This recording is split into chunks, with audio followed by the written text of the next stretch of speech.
নমস্কার, হাইলাকান্দি দর্পণ TV news চ্যানেলের পর্দায় দর্শকদের স্বাগত। দর্শকদের জন্য এই মুহূর্তে একটি বিশেষ সংবাদ রয়েছে। আমি মাহি। জেলা ক্রীড়া সংস্থার খেলা মাঠে দ্বিতীয়বারের মতো প্রয়াত দীনেশ প্রসাদ গোয়ালা স্মৃতি ফুটবল টুর্নামেন্টের আরম্ভ আজ থেকে। আসাম সরকারের প্রাক্তন মন্ত্রী প্রয়াত দীনেশ প্রসাদ গোয়ালার ৭৭তম জন্মবার্ষিকী উপলক্ষে লক্ষ্মীপুর জেলা ক্রীড়া সংস্থার মাঠে দ্বিতীয়বারের মতো প্রয়াত দীনেশ প্রসাদ গোয়ালার স্মৃতি ফুটবল টুর্নামেন্টের শুভ উদ্বোধনী হয় সোমবার থেকে। উক্ত ফুটবল টুর্নামেন্টে প্রায় ২৬টি দল অংশগ্রহণ করেছে। উক্ত টুর্নামেন্টটি নকআউট কাম লিগ টুর্নামেন্ট।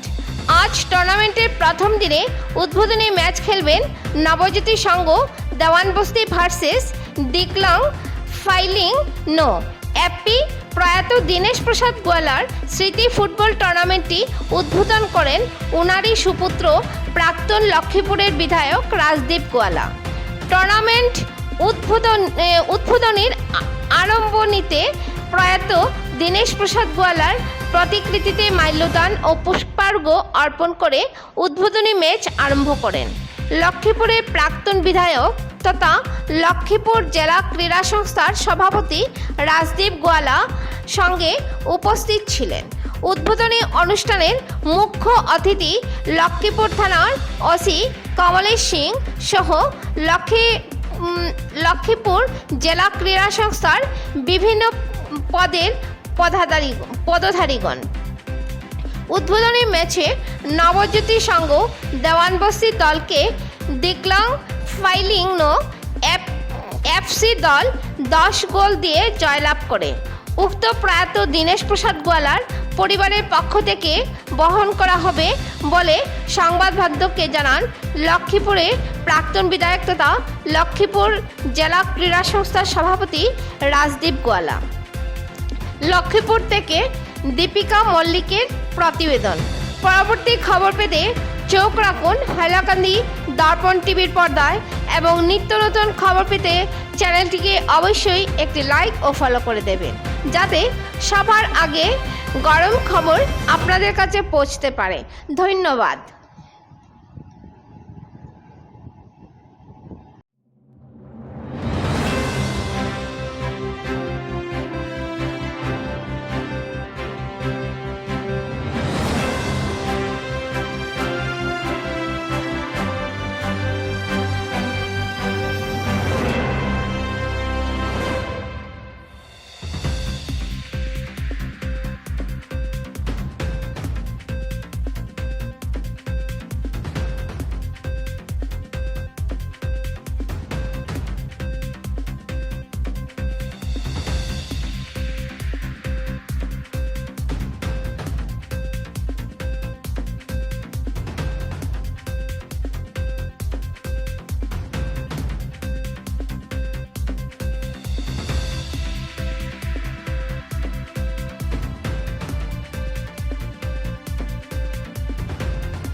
বিশেষ করে এই টুর্নামেন্টে যে প্লেয়াররা প্রদর্শন করবেন বা পারফর্ম করবেন ওনাদের এই পারফরমেন্সের উপরে আমাদের ডিস্ট্রিক্ট টিমটা আমরা গঠন করব এবং তারা সুযোগ পাবে এবং আমাদের পরিকল্পনা রয়েছে। আমরা আলোচনা করেছি যে আমরা যদি এখনও আমরা প্ল্যানিং স্টেজে আছি, যার জন্য আমি শুরু কমিট করতে চাই না এখন, তবু আমাদের পরিকল্পনা রয়েছে কি আমাদের এই টুর্নামেন্টের যে টপ 8টা টিম রয়েছে এই 8টা টিমকে নিয়ে আমরা যদি একটা সুপার ডিভিশন লিগ আমরা যদি অনুষ্ঠিত করতে পারি চেষ্টা করব। আর বিশেষ করে সবাইকে আমাদের বিশেষ করে যে গ্রাউন্ড সেক্রেটারি আছেন এখানে অমিত কৈরি নেই, কিন্তু আমাদের কয়েকজন বিএসএফ কর্মকর্তারা অনেক পরিশ্রম করেছেন। আপনারা জানেন কি এই বৃষ্টির সিজনে আমাদের গ্রাউন্ডের অবস্থা খুব ভালো ছিল না, কিন্তু গত কয়েকদিন থেকে আমাদের প্রত্যেক বিএসএফ কর্মকর্তারা আমাদের ফুটবল ব্রাঞ্চের সেক্রেটারি, রেফারি ব্রাঞ্চের সেক্রেটারি, গ্রাউন্ডের সেক্রেটারি, আমাদের প্রণবাচার্য মহাশয় এবং অন্যান্যরা অনেক কর্মকর্তারা অনেক পরিশ্রম করে আজকে খেলার উপযোগী মাঠটা আপনারা করেছেন। বৃষ্টি কমলে আমরা আরও এটাকে আরও ডেভেলপ করতে পারবো আর আশা করছি আরও ভালো একটা টুর্নামেন্ট আমরা এই মাঠে প্রত্যেকবারই দেখি, আজকে বছরও আমরা দেখতে পারবো। সবার সহযোগিতা কামনা করছি। শেষে আবার আমি আমার বাবাকে আমি শ্রদ্ধাঞ্জলি জ্ঞাপন করে প্রণাম করে আমি আমার বাবাকে চলেছি। গত বছরও আমরা এই টুর্নামেন্ট করেছিলাম এবং বিশেষ করে আমার জন্মবার্ষিকীতে আমরা এই টুর্নামেন্টটা শুরু করছি এবং গতবারও আমরা এইভাবেই চেষ্টা করেছিলাম এবং সুন্দরভাবে আমাদের টুর্নামেন্ট হয়েছিল। প্রচুর টিম এবং প্রচুর অডিয়েন্সও এখানে এই ম্যাচ উপভোগ করতে আসেন, প্রত্যেকবারই দেখি। আমাদের বিশেষ অতিথি হিসাবে আমাদের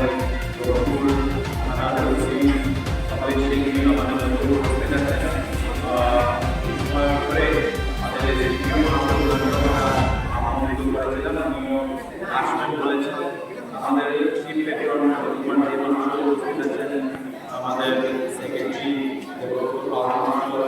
আমাদের সভাপতি